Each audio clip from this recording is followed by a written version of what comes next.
Shut up. Well, that was a movie. Hello, welcome back to Simon's Rants. I'm Simon, this is Justin, and today we saw the new Andrew Garfield Florence Pugh film, We Live in Time. And I did say Andrew Garfield Florence Pugh. That's how it was in the credits. I definitely feel like she was more of the main character, but regardless, if you don't know what it's about, it is I don't know, I kind of described it as a rom-com. That's loosely true. It's definitely a romance movie. It's more dramatic than it is comedic, but there is some funny, charming moments. Yeah. But about a couple that meets, ends up, creating a life together, and then, various things go wrong. Not in the rom-com way, but more of a Fault in Our Stars kind of way. Which isn't a spoiler, it's in the trailer, she gets cancer, and they just have to kind of figure out their way from there. So, you went into this completely blind. Yeah, I think this is the first movie ever I literally had no idea anything about going in. I went in blinder than I thought I did. Like, I'd seen the trailer and stuff, and then there's this whole, what I thought was a subplot about her being, like, a professional chef, a competitive chef. Yeah, that was interesting. And then that became like a really dominant storyline. There's also a subplot about her ice skating as well, and it's just like there was so many things happening that I was like, I did not expect this to happen, but okay, sure, we can go with this. First impressions? I enjoyed it. Mm-hmm. I enjoyed it quite a bit more than, I can't say I had any expectations. I didn't know what the hell I was seeing. The only thing I knew about this was you put it as sad rom-com. Yeah, that is what I said. So that was my little bit of knowledge going in here. And you know what? That's fair. It wasn't sad a bad rom-com description. I should have added it in with cooking. I should have said with cooking. No, that caught me by surprise, and I was pleasantly pleased because, I am a fan of various cooking TV shows. There wasn't enough yelling. No, there wasn't. Like, that head guy, that wasn't Gordon Ramsay. So that's the real issue. We needed Gordon Ramsay. Yeah. But no, I enjoyed it too. I will say, I feel like the script wasn't the strongest in the world. I thought the story was, first of all, it's told completely out of order. It's a non-linear story, which I didn't feel like added anything. I didn't know why they did that. It was like, why was this the choice as opposed to just telling it in order? Like when Nolan does it or somebody does it, it's like there's usually a reason, and I didn't pick up on any sort of reason. Yeah. Like, I could, kind of bullshit an answer, like, well, you're seeing highs and lows because it's just, like, what a relationship feels like is, like, 1 minute is good, and I was like, I can't think of a legit reason, though. It was just a choice, and I don't feel like it added anything. So the script was iffy to me, but Florence Pugh and Andrew Garfield are so damn likable and charismatic that it's like I want to watch anything that they do. Yeah. So I did enjoy the movie a lot based primarily on their performances. Like the script, I could take or leave. Didn't care for it. If there were two bad actors in those roles, this movie would be unbearable. Even just mediocre. Yeah. Yeah, this movie would be unbearable. They were pretty great together. I did enjoy them as a on-screen couple. Yeah, there's chemistry, there's just individual charisma, both of them are fantastic actors. They take lines that are not necessarily good or bad, but elevate them and make them unique and authentic feeling in a way that, if there was a lesser actor, you'd be like, oh, this is contrived or this is silly. One thing I will complain though is I really felt like Florence Pugh had a arc, she had a story, she had a personality. I really felt like Andrew Garfield's character was just simply a guy that wants to be a husband, and it's like, I didn't feel like there was a whole lot of depth there. And once again, I'm like, I love Andrew Garfield, though, so I'm like, I'm fine with this, but, who is he? I still don't know after the movie's over. He played that guy well. He did. But all we know about that guy is he wanted kids. And to be married. Yeah. And cool, he did that well, but who is he still? We get all of her, like I said, she's a chef, she's got a work life, she's got drives, she's got desires. Oh, wait, he's got a nickname that they constantly talk about him. That's the one other fact we know about his life. That he worked for a cereal company. Yes. That's okay. We saw one scene of him working for this company. And it became like his whole personality throughout the film for everyone else when he's not like when he's not in parent mode with her, it's I'm the Wheaties guy. Yeah, except for not Wheaties. It's whatever. Weedles or whatever they said. But so it's like, she had backstory. She had a reason to exist. And he was like, he didn't, and I was like, I wish there was a little bit more to him. Oh, and then he had his mysterious relationship with his father. I think he just moved back in with his dad after his first divorce. Yeah, I agree with you, but like, I said first divorce. That's ominous. His divorce. I agree with you. But it's like, okay, it's just him and his dad. And now we're talking about the dad's wife. How are we paralleling this and such? Oh, yeah, my dad shaved my neck. Yeah. Oh, is he a barber of some sort? No, he's an architect. Yeah. I love that line. So, okay, that is something I will say. Some of the dialogue is really good. Like the quirky, the fun moments. It really is just the writing. And I feel like that's almost why they put it out of order, was to try to mask how loose the story was. Like, there was very little story arc. It was just like, here's this moment, here's that moment, here's this moment. And by putting it out of order, you kind of mask that a little bit, because, I don't know, maybe it would have still been better in order. I don't know, because there's emotional moments happening, there's ebbs and flows to the relationship. There's, she doesn't just have cancer one time. And once again, this isn't a spoiler. It's in the first 5 minutes. They say it's her second time having cancer. And then later you see her getting it for the first time. And it's like, maybe this story would have been more interesting if you saw her get cancer, get over it, and then get it again, and you'd be like, oh, gut punch, like, this is emotional. Or go through different character arcs of, like, will they, won't they aspects. Instead, it's just like, you see, from the beginning, they will, Yeah. Not that you wouldn't know anyway, but, like, there's no story arc. There's no, I don't know. It's just, to me, I don't know why I was told out of order. I don't know either, other than at a couple of points, very few. I think they were reminiscing, and that led in or out of the flashback. Other than that, it was just, we want to tell this story out of order. Yeah. They're together. And then, but wait. At one point, they met each other. Yeah, literally. I was just like, because I didn't know it was going to be told out of order, and I knew, because once again in the trailer, you see she hits him with the car, so I'm like, that's how they meet. Okay, I didn't know. And so the opening scene is her going for a jog, and I'm like, okay, sure. Now we're going to cut to him living his life simultaneously, and then it cuts to she's home now, and she walks in and he's in bed, and I'm like, so at what point is she gonna run him over? Like, and it doesn't seem like a logical choice to me. It felt like a gimmick more than anything. So I don't know, like, I did legitimately enjoy the movie. It made me laugh, it made me cry, it made me emotionally invested in these people and this story, but it primarily is legitimately just because Florence Pugh and Andrew Garfield could get that reaction out of me if I saw them in an interview, it's just, they're so great that I will be invested in whatever they're doing. No, it is definitely 100%. This movie is great because of them. Yeah. Or this movie is pretty good because of them. Yeah. But, like, I'm a little glad it broke up some of the storylines. I thought the movie was very good throughout.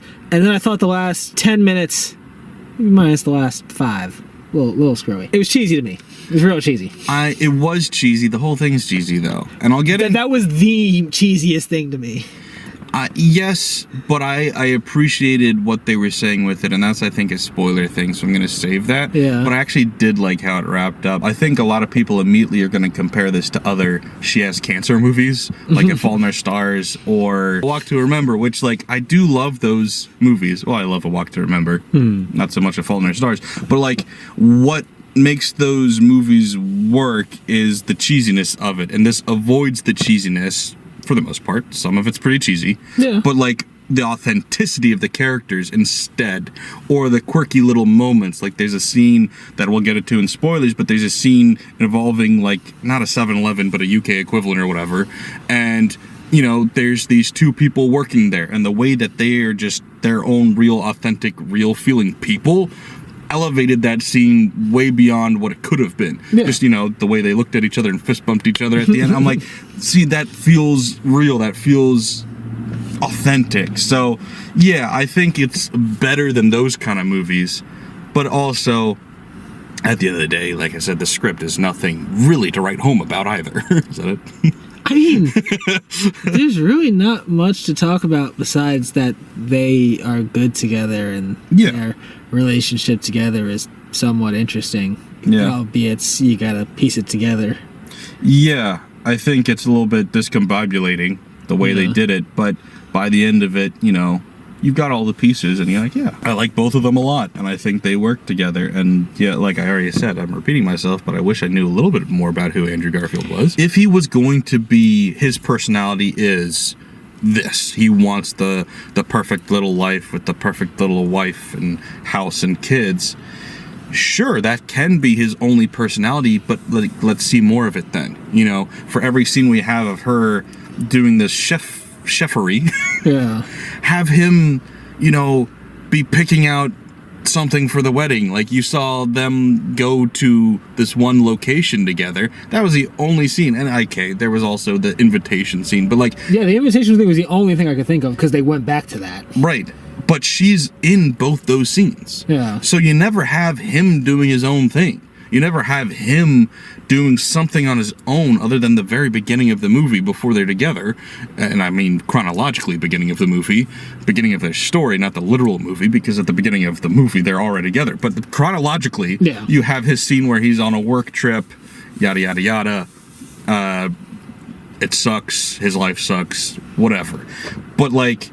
other than that moment, you never see him develop or do anything. It's always just, oh, and he's there too. I don't get it. I don't know why they did that. Hey, they let him walk out the house once and have a quiet moment to himself real quick. Yeah. And then that was right back to it. Pretty much it.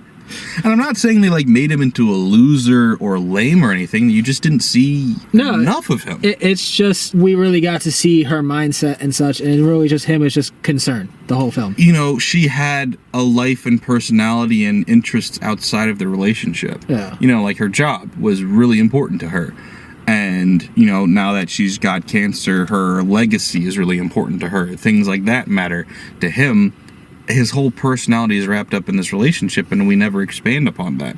Like, maybe there could have been scenes with him and his dad or something. We see that at a certain point, but we never really get to see it develop. Like, maybe he could have been, like, also struggling with a sickness or something, and he has to take care of his dad. That would be a good subplot. I really thought there was going to be some deep conversation with some parallel between them, because like when you didn't see the mom in the picture, I'm thinking, oh, what happened to the mom? Did she leave? Did she die? What's going on here? He gave a little bit about them getting together, and but then just that was the end of that. Because we got distracted by another subplot, which was about the fact that her dad isn't in her life anymore, and it's like, so now we're focusing on that instead. And I'm like, okay, why can't we focus on Andrew? She's just she's more important and interesting. He's got cancer, and she's chefing it up. I get that, but like, I don't know. It should have been like more evenly placed or displaced. I feel like between the characters, but I don't know. What do I know? Anyway, yeah. So I guess at this point, I just kind of want to get into spoilers. Altogether, it's a fine movie. Because of the cast, you know, like because of them, I really did enjoy it. Like I said, I got emotionally invested, and so the laughs were funny, the tear-jerking moments worked and were effective, the quirky, weird relationship moments were relatable and enjoyable. Primarily, though, because of the cast, and I can't really say I'm really eager to see anything else by this writer or director. Don't really care. I mean, if it had a couple of great actors in the leads, maybe. Yeah, maybe if every movie they make from now on is starring Florence Pugh and Andrew Garfield, I'll watch it. But other than that, don't really care, I'll be honest. But I don't know, what would you rate it? I guess I'd give it like a 6.5. Yeah, that's probably... they're really good. Yeah. But I don't know if the rest all that's elevates it good. That much. I agree. Yeah. I feel like for the most part during the movie, I was feeling like 7, but then when it ended... I kind of had a reaction of like, that's it? And so I'm like... It was not the very last scene, but the second to last scene was just ended so cheesy for me. It was just... See, like I already said, I didn't mind the cheesiness. I just felt like there should have been more. Like I was waiting for more at the end. So, yeah. You know, maybe if there had been more to that section of that storyline, or a little bit like what happened afterwards instead of just jumping straight to that final scene, maybe I'd feel a little differently. But with what's there, it was just I didn't love that ending to that side of the stories. We're gonna get into spoilers now. So if you don't want anything spoiled, you should click away, go watch it first, come back, and then we'll talk about it then. But don't forget to like, share if you're new here, subscribe. Thanks, guys. Bye. So, spoilers.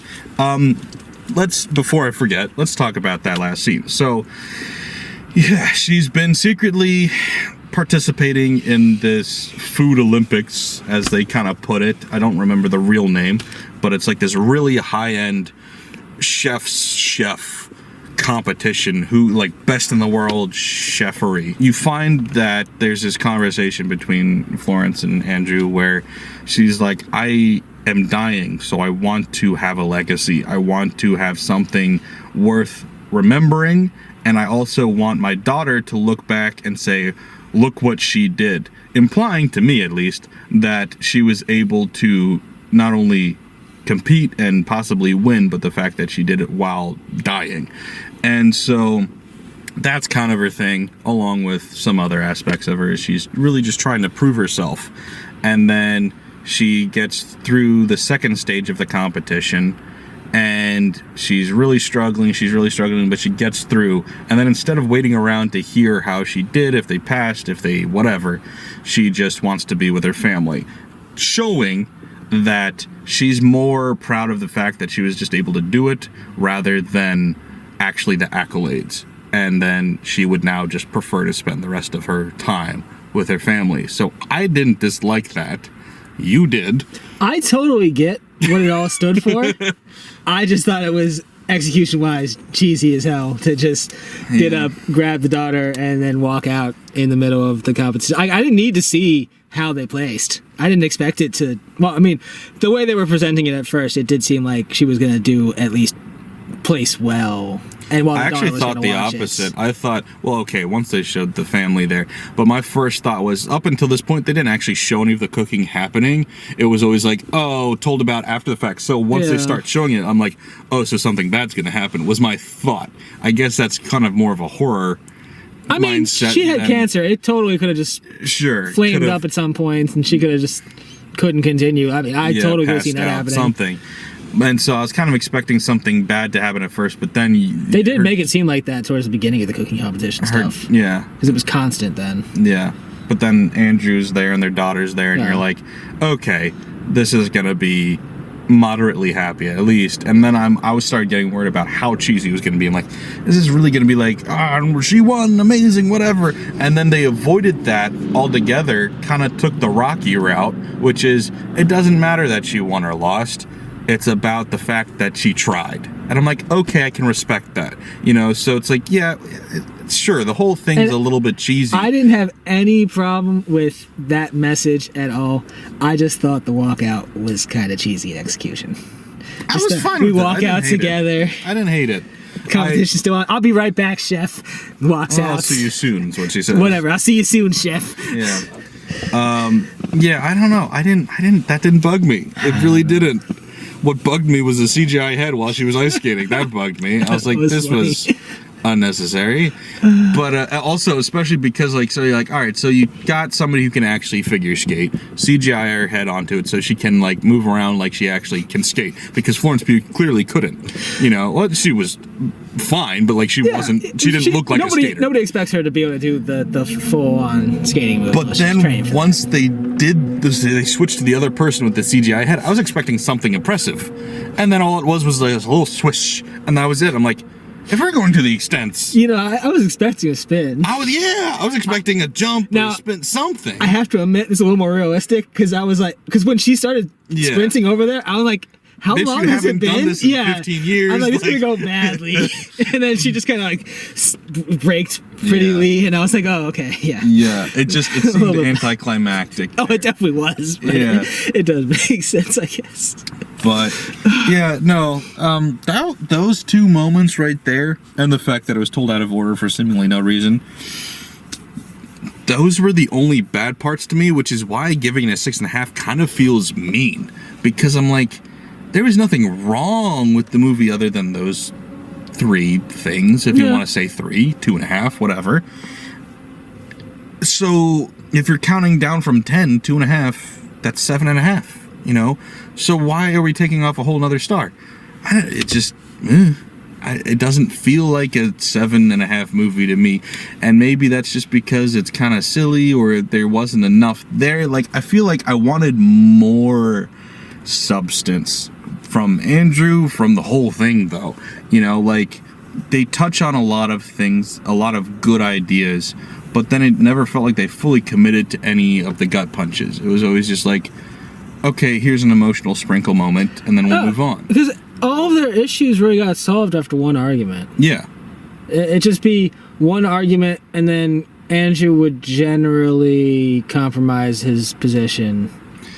Yeah, or, I mean, in the fight when I was talking about her legacy, there was no real compromise. It was, she's like talking out loud about it for the first time and kind of realizes how crazy she sounds a little bit, but it was also like, but it's still valid because it's how I feel. And then, what was his line? Because it was actually really good. He was like, it's one thing to want to be remembered for your legacy, but to want to be remembered for something you never told us about. Yeah. I realized that's true. Yeah. That was good. And that's why I'm like, the writing overall, not great, but there was the occasional line that was really good. Like, okay, the bathroom scene at the gas station. That was a great whatever. scene. And then, so he's on their equivalent of 911, which is 999, I guess. And she's giving him step-by-step instructions on how to deliver the baby. So he's like, I see a head. And she's like, you see a head? He's like, yes, I see a head. And she's like, okay, I need you to put your hand across the vagina and apply gentle pressure. Gentle but firm. Gentle but firm pressure, too. And he goes, push it back in? And they go, no! Do not push it back in. And he's like, no, of course not. Why would I do that? That was funny. That was really good. But that whole scene, like I said, the authenticity of the characters' reactions and stuff, not so much the authenticity of the moment because there was no blood whatsoever, but like the authenticity of people reacting. And I guess they probably were just trying to avoid a really needlessly violent, well, not violent, but gory, visceral scene. Hey, they said the placenta was coming next. We just didn't get to see it. Yeah. And so it's like, okay, sure. But like, yeah, it was once again, the characters and the authenticity in their reaction and the quirkiness of how everybody reacted that made that scene feel so good. Yeah. And that's kind of the whole movie in a nutshell. Was if anybody else was doing this, I probably wouldn't really care. But I like them. I like them a lot. They were good. And you've probably, because you don't know anything about this movie, you completely missed the whole horse meme. But so there was the first poster, or one of the first posters that came out for this movie was them on like the merry-go-round thing. And the horse there has the dumbest face possible. Hold on, let me look this up real quick. This is fucking guy right there. Yeah. Became a meme immediately. Damn, and so that whole scene, I was just like looking for the horse, and you keep catching him. It was never as obvious as the poster. No, I completely missed it. But he just looked. I was 100% focused on them. Loved him. He stole the show for me. I loved him. But yeah, I don't know. Like things that are pretty typical in these kind of movies happened, but the way they did it, the actors I mean did it, was what made it work so well. Like them struggling to get pregnant, just, you know, the facial acting that was being done in those scenes was what made it work so well. Or when they finally did get pregnant, her just immediate reaction of like, oh my god, it just felt so real that I was like, yeah. I'm like in tears for them, like, yeah, fuck yeah, we got there, we got it, I'm involved, sure, you know. Or like the fight when she's talking about her legacy, once again, the scene direction there is to just walk in and start yelling, and it just felt realer than that, you know? So I feel like it really just, this acting was so good that, I don't know, I was just impressed the whole time by Carrick, because like I felt like I shouldn't, but I do. And so I really give props to Florence Pugh and Andrew Garfield for that. It's the first time she's gotten cancer, and they're trying to decide, do you just, you know, try the smaller surgery and then some chemo, or do you just take everything out? And you're expecting, or at least Andrew Garfield's expecting her to go, well, I don't want kids, I never wanted kids, just take it all out, it's safer, it's better, whatever. But in that moment, And I was expecting as a viewer for her to be like, because I know you want this, or him to try to convince her or whatever, and then you feel like, oh, now everything's his fault because now she's gonna die because of him, and then it's actually her idea, and you're like, holy shit, okay, that's interesting. And like the way that she delivered that line, and I don't think Andrew Garfield even said anything, it's just his facial reaction. No, he really doesn't. So good. So good. Because in that moment, I thought she was gonna say, hey, I want to go with the kid option, mostly because I knew they already had a kid. Yeah. Like, if I didn't know that, maybe there would have been some more tension there. But I expected him to go on the opposite side now and say, no, this other one's got the best chance for remission. Yeah, Yeah, no. take this, and then maybe we find out the kid's adopted or something. What about all the scenes she was pregnant up until that point? Ignore those scenes. Yeah, no, I really thought it was going to be like something where it's like, because I was expecting Andrew Garfield to have character development at some point, so I thought the character development from his perspective was eventually going to come around as he feels like this whole thing is his fault because he was the one who wanted the kids and she kept her ovaries and uterus, or ovary, for him so that he could have the kids that he wanted. But then that wasn't the case, so I was like, I almost feel like, that was a cool moment and it was a good moment, but it was a missed opportunity to have character development for Andrew Garfield at any point in this movie. He ended up, just for the most part, just kind of being like the good husband. Like, there was a couple of parts where he was not, but for the most part, he's just like, I'm just gonna help you with whatever all Pretty the time. much, yeah. And it's like, okay, good for him, good for her. Can he have a personality? A little bit. Hey, he's dutiful husband. He is a dutiful husband. He loves his Well, not wife. anymore. She's dead. Now he's dutiful father, single father. Yes, and that scene was cute. Yeah, no, that scene was definitely cute. I was not 100% positive that she would die by the end of the film with how long she made it into this film. Literally the last scene, Yeah. she was dead. No, I felt like I was pretty confident she was going to die. But what shocked me about that was they didn't show her go through that. It's like, yeah, sure, she was throwing up and she had like instability problems and whatever. But you never saw her get really bad. No, that's what I'm saying. Like, by the end of when they walk out there and they go ice skating, movie's about over. Yeah. So either she's in the hospital next scene and she's, I think that was a time jump. and she's going, well, I know there's supposed to be a time jump. Like, Yeah. let's say we don't know what that last scene is. I would expect either she's going to be in the hospital in the next scene and she's going to start deteriorating really rapidly because we're about the end of the movie, or we're just not going to see that and just, infer that she, it was a good 6 months they were going for. Yeah. So she was going to die. Which is another emotional moment for me that actually I like too, because that was the discussion of like, are you going to live your life or are you just going to... Because it's a hard discussion to have. Like, there's no real guarantee that if you go through the chemotherapy and everything that it's going to work. Yeah. So do you want to waste your last few precious moments doing that? Or, actually enjoy your life for the time you do have?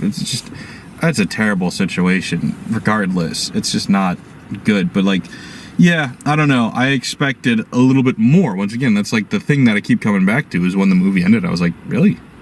Okay, like I expected something there. Like, we didn't have to go through all of her terrible months of that, but I expected some character development from him and something to show that she was nearing the end. So I expected like one more like bedside conversation where something happens with him as she's dying, and we didn't get that. Like, I definitely haven't seen too many she has cancer I've seen 3 now, romance movies, but I've definitely seen movies where a character is clearly dying for most of the time. Yeah. And the typical thing is to have at least some sort of final moments, or get clearly showing that they are taking that leap towards the very end.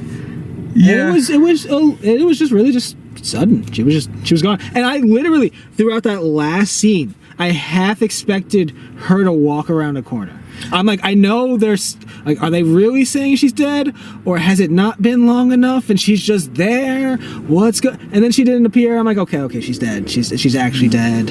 Fine. That was a thought in my head. Just one part of my brain was just always, is she just gonna walk around the corner like she was just tired or something, or she's like really sickly now? It was a thought in my head, except for the fact that they had a dog. I knew. Yeah, since the they had dog. a dog that she was dead. Yeah. I was like, the dog's a giveaway, which was also a fun callback. But yeah, no, I didn't mind the time jump right there in a vacuum. If that's how they did it, objectively, just that moment is a fine decision, because once again, it's about conveying an idea. Like, the whole thing being told non-linear is about conveying a feeling, I guess, of the sporadic nature of a relationship, and that can also be then contrived as how sudden death is. And so it's like, you don't even like, it's you're fine and then she's gone, and that's fine if we had more before that with, like I'm saying, I felt like I was missing something, and that's why it felt jarring to me. And so if we had that Andrew Garfield moment earlier, if we had a deeper conversation at some point, the deepest we got was her conversation about her purpose in life and her legacy, and even that one wasn't all that deep. It was just like it's a middle of the movie deep, not an end of the movie deep, if that makes sense. And so I don't hate that decision if we had done something else before then. But since we didn't, I was just like, well, and it's over. Okay. Roll credits? All right, fine, I guess. Yeah. I don't know. It's just purely enjoyable because of the cast. It really just was. And every little quirky thing they do, you're like, haha, that's relatable. Yeah. Like eating cookies in a bathtub while you're pregnant. All right. Thanks for watching. I do recommend it. Like I said, it's good for what it is. I don't think it's a classic or anything, but it's good. No. And Andrew Garfield and Florence Pugh are awesome. Still don't know why he was billed first, because not only is she more of the main character, but she's on screen first, so you can't even make the argument of like in order of appearance. And on top of that, at this point, I think Florence Pugh is probably more famous than Andrew Garfield. She sure might be, but hey, Spider-Man's making a comeback. As Spider-Man is making a comeback. His name comes up in the alphabet first, and he's a man. It's a man's world, if we're being honest. It's a man. All right, we're dumb. Goodbye.